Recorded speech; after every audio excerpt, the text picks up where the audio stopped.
মই পথাৰলৈও যাওঁ, তাতো বওঁ। বাপেকে পাণ তামোল দোকান দিয়ে, দেউতাকৰ কিবা অসুবিধা হ'লে সিও দোকান যায়।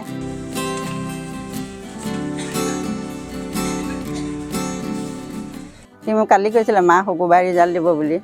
তাৰপৰা কালিতো ৰাতিটো মোৰ টোপনি অহা নাই, মানে নানা ৰকমৰ চিন্তা আহি আছিলে আৰু কি হ'ব কি নাই।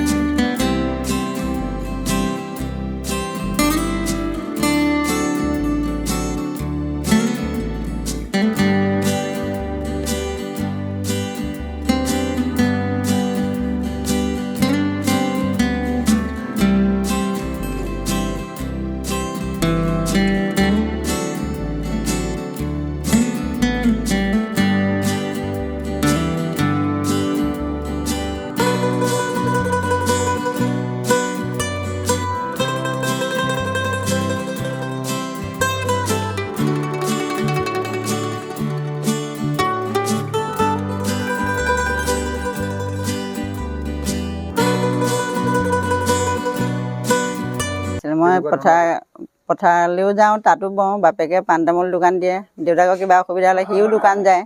আহি আকৌ পঢ়ে। সেইমতে কল্যাণপুৰত পঢ়িলে, তাৰপিছত দীপা স্কুলত পঢ়িলে। দীপা স্কুলৰ ছাৰসকলেও হৰলিক্স মানে কিতাপ বহি কলমৰ পৰা ধৰি সম্পূৰ্ণ যোগাৰ দিছিলে। আমাৰ মানে সি ইমানটো যোগাৰ দিবলৈও মানে সক্ষম নাছিলে তেতিয়া। সৰুটোতো সৰুৱে হৈ আছিলে তেতিয়া। আৰু লগত আমাৰ দাদা আছেই, মোমায়েক। ভবা নাছিলোঁ, এতিয়া ঈশ্বৰে দিছে ৰাইজৰ আশীৰ্বাদ। ৰাইজৰ আশীৰ্বাদ নহ'লেতো একো কাম নিশিজে। 1:30মান বজাত সি ফোন কৰিছে। সি মোক কালি কৈছিলে মা শুকুৰবাৰে ৰিজাল্ট দিব বুলি।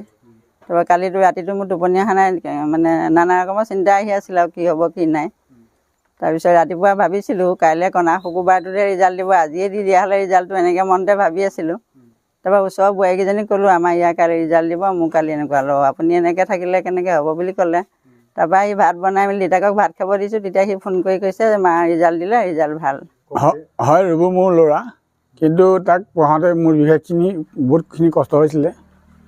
তামোল পাণ পাৰি, তামোল পাণ বেচি তেনেকৈ ঘৰখন চলাইছিলোঁ। তাৰপৰা কেতিয়াবা মই যাব নোৱাৰিলে তাকো পঠিয়াওঁ। তাৰপৰা তেনেকৈ গৈ গৈ এতিয়া ইমানখিনি পালেগৈ।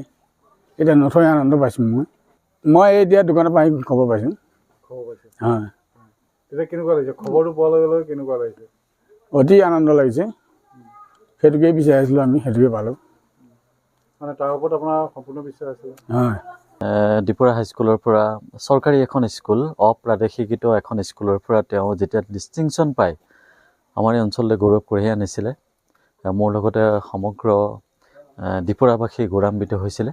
মাক দেউতাকৰ অক্লান্ত পৰিশ্ৰমৰ অন্তত আৰু তাৰ মেধা শক্তিৰ বলত আজি সি ACS হৈছে আৰু 14 নম্বৰ স্থানত সি উত্তীৰ্ণ হৈ উজ্বলিছে। আমি এটাই আশা ৰাখিছোঁ যে দক্ষ প্ৰশাসনিক বিষয়া হিচাপে তাৰ সৎকৰ্ম সমাজৰ বাবে সি উৎসৰ্গিত কৰক। সি আমাৰ সকলোৰে গৌৰৱ হৈ থাকক। তাক লৈ বহু আশা কৰিছে অঞ্চলবাসীয়ে, গতিকে অঞ্চলবাসীৰ সম্পূৰ্ণ আশা যাতে সি ফলৱৰ্তী কৰে, মই মোমায়েক হিচাপে সেই আশাই কৰিছোঁ আজি আপোনাৰ সন্মুখ। ৰুবু বৰাক মই 8ম শ্ৰেণীত এইখন ঘৰৰ পৰা আমাৰ বিদ্যালয়লৈ বুটলি লৈ গৈছিলোঁ। যিহেতু ৰুবু বৰা বোকাত ফুলা এপাহ পদুম ফুল আছিলে, তাক বিশেষকৈ ক্লাছৰুমত এক অনন্য ছাত্ৰ হিচাপে সি পৰিগণিত হৈছিলে।